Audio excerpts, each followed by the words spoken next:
For today's video mga mare ko, ayan, nagigisa na ako ng sibuyas at kamatis luya kasi magsisigang ako ng hipon mga mare ko. Ayan, nilagyan ko na pala mga mare ko dyan ng tubig para kumulo na, pakuluan natin para malagay na rin ang hipon. Ay, ito yung hipon, nihugasan ko at naghiwa na rin ako kalamansi.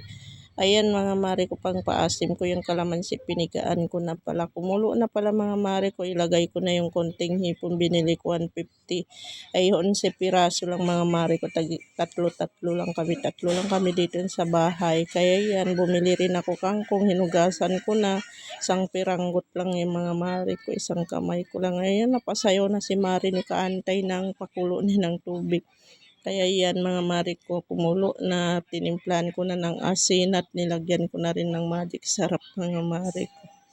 Ilagay ko na rin yung kangkong kanina mga mare ko, hinugasan ko. Konting kulo na lang ito, kain na po tayo mga mare ko. Nagutom na rin. Ayan, halo ko na, luto na mga mare ko, hinalo ko na. Lagay ko na sa mangkok. Ayan, kumain na yung mga kasama ko. Ako todo video pa. Kaya kain po tayo mga mare ko. Huli-huli ako kumain kasi kailangan natin videohan muna sila bago tayo kumain. Maingay kasi dito mga mare ko, mga aso. Pati yung mga kasama ko. Pasensya na pala kayo. Bye-bye!